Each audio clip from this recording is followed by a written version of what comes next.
Have you ever looked back and thought, if I had known this before, how different would my life have been? There's a whisper, an intuition, that tells us there's something more, something beyond the visible, that shapes our existence. What if spiritual truths were not just abstract concepts, but lost keys to our own peace, our abundance, our joy? I wish I had accessed certain truths much earlier, truths that, when I finally understood them, untied knots I didn't even know existed. They changed how I viewed suffering, love, money, and even death. These are not esoteric secrets of a distant sect, but universal principles. The wisdom of existence itself, often veiled by the rush of daily life, or the noise of worldly concerns. Think of life as a vast ocean. We're born in a small boat, without an instruction manual. We try to navigate, driven by fears, desires, and invisible currents that pull us in directions we don't always understand. Spiritual truths are like nautical charts I wish I had access sooner. They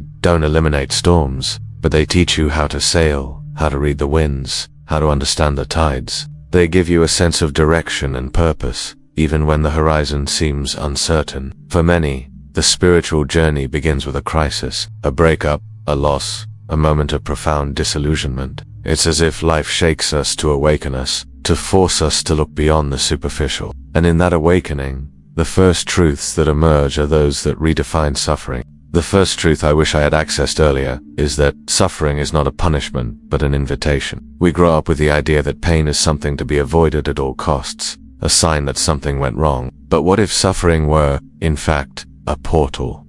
A tool for transformation. Imagine the legend of the phoenix. It doesn't rise from a comfortable nest, but from the ashes of its own combustion. It's in the fire of destruction that it finds the strength to rise again, more majestic than before. The phoenix doesn't fear the fire.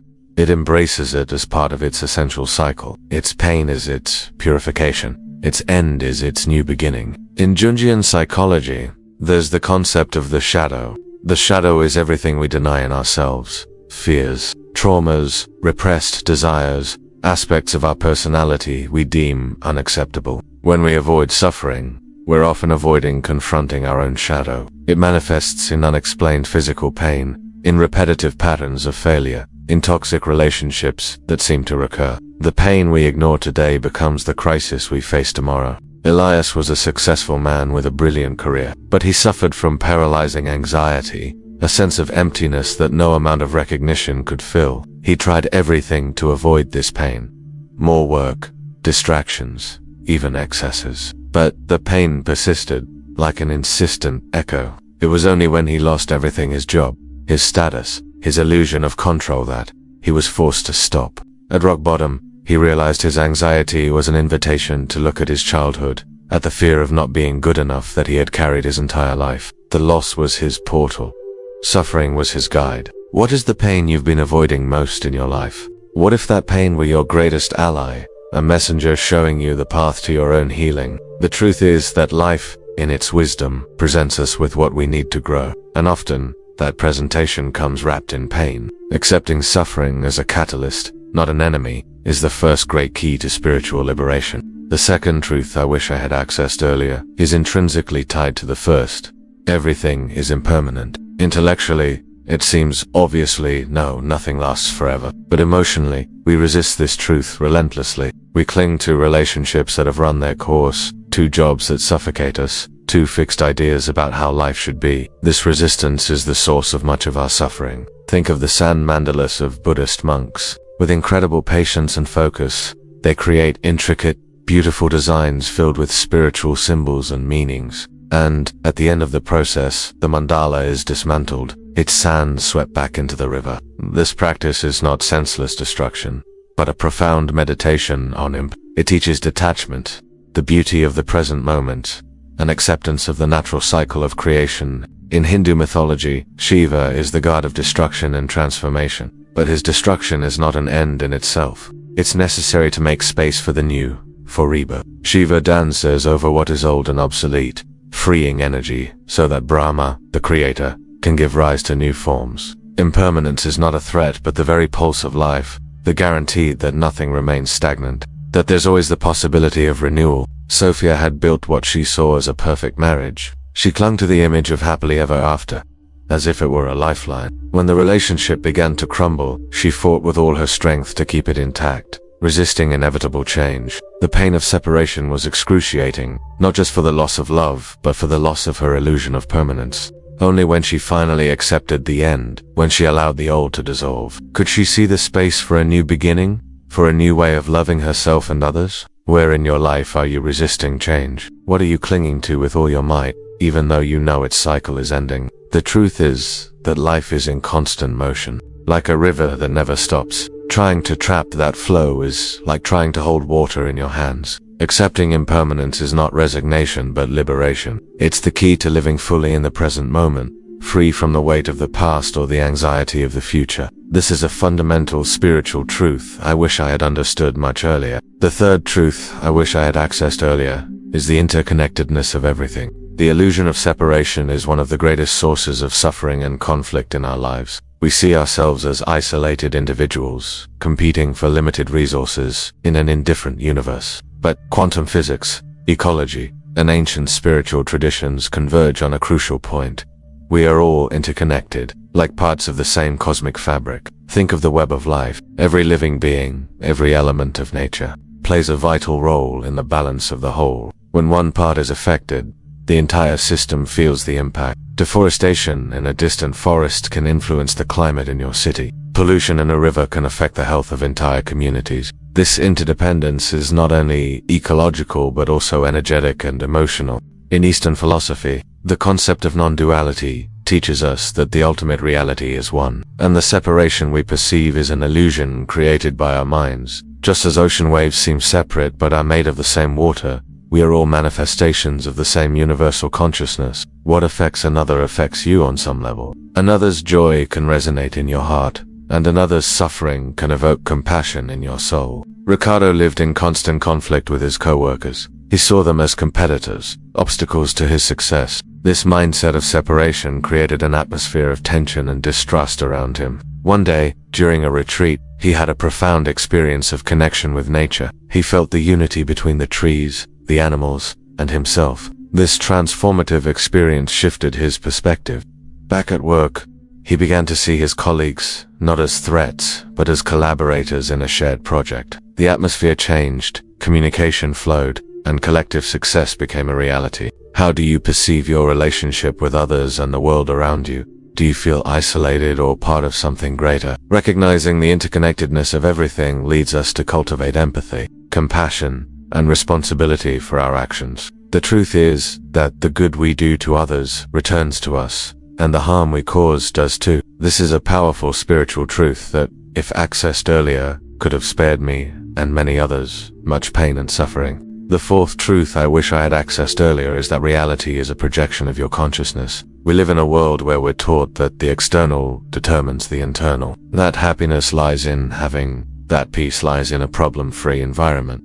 But what if it were the other way around? What if your reality were a giant mirror of what's happening in your mind, your heart, your soul? Think of Plato's allegory of the cave. Prisoners are chained, able to see only shadows projected on the wall, believing those shadows are reality. They don't realize that the true reality lies behind them, outside the cave. Often, we live like those prisoners, reacting to the shadows of our own minds, to fears, to limiting beliefs, without realizing that the source of those shadows lies within us. Consciousness is the light that illuminates the cave and reveals the true reality. In quantum physics, the observer effect suggests that the mere observation of a subatomic particle affects its behavior. Reality is not fixed and objective. It is influenced by the consciousness observing it. On the subtlest level, the universe responds to our energy, our expectations, our thoughts. If you expect scarcity, scarcity manifests. If you vibrate in gratitude, abundance reveals itself.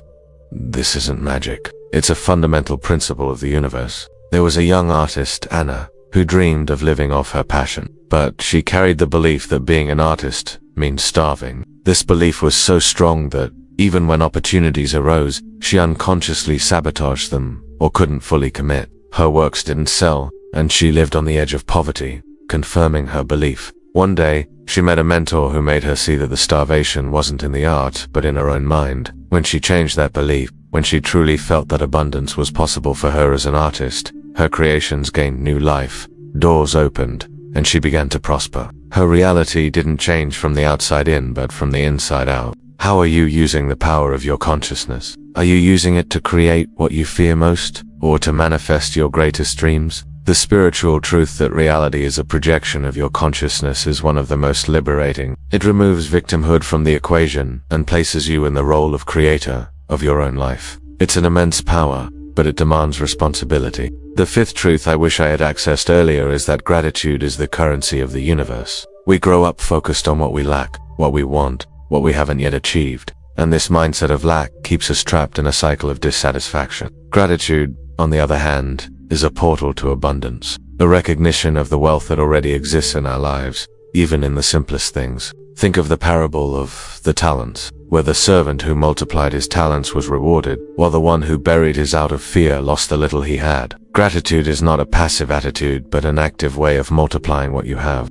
It's a vibration that attracts more of the same. When you're grateful for what you have, the universe understands that you're ready to receive more. In esoteric traditions, gratitude is seen as one of the highest vibrational frequencies. It opens the channels of receptivity, tuning you into the energy of abundance and flow. It's like a magnet that attracts blessings into your life. With every sincere thank you, you're sending a powerful message to the universe, affirming that you're in alignment with its generosity. Marcos was a man who complained about everything: traffic, the weather, work, lack of money. His life was an endless cycle of problems. A friend challenged him to practice gratitude for 30 days, writing down 3 things he was grateful for each day. At first he thought it was silly, but he persisted. Slowly, his perception began to shift. He started noticing the small good things: a hot coffee, a smile, a sunny day. As his gratitude grew, his problems seemed to diminish, opportunities began to arise,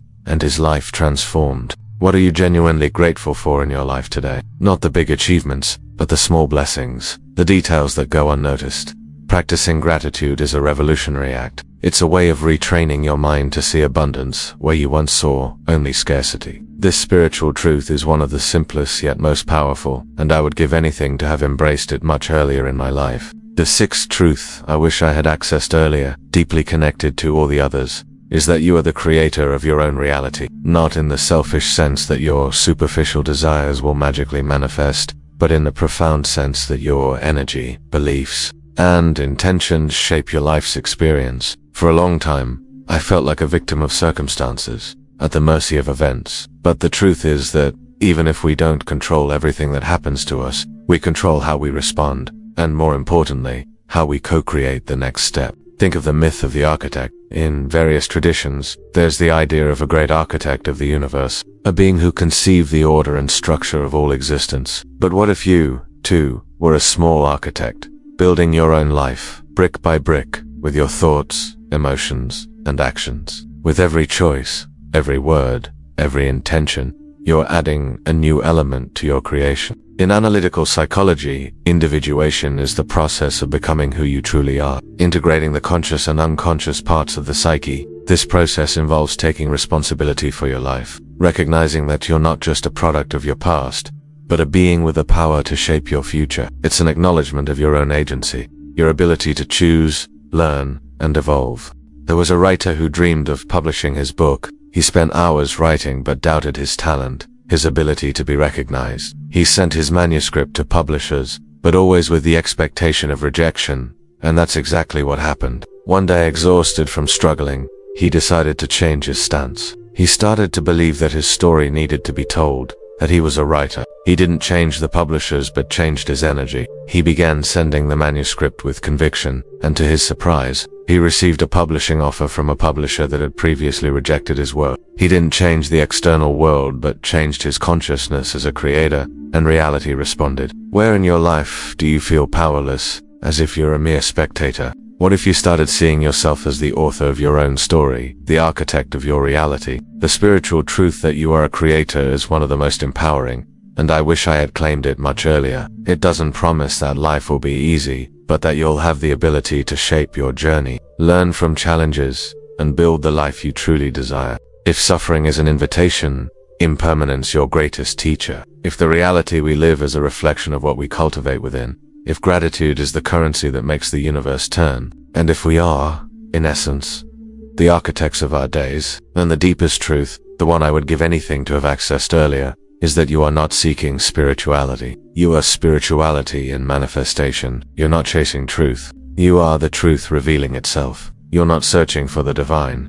You are the divine spark itself. All your quests, your pains, your joys, your learnings, they are life itself. The universal consciousness expressing itself through you, to know itself in its fullness. Imagine you're a ray of sunlight, but have spent your life believing you're just a drop of water. Your spiritual journey isn't about becoming a ray of sunlight, but about remembering that you already are one. Suffering is the shadow that reminds you of your light. Impermanence is the dance that invites you to flow. Interconnectedness is the embrace that reminds you you're never alone. The projection of reality is your brush to paint the canvas of your life. And gratitude is the melody that harmonizes it all. You are not the victim of your story. You are the story being written, the author, the reader, and the book. You are the symbol you've been searching for. Your life is the purest expression of the divine, and every step, every stumble, every awakening is an integral part of your own divinity, manifesting. This is the truth that changes everything, and this is the ultimate spiritual truth I wish I had understood with my first breath.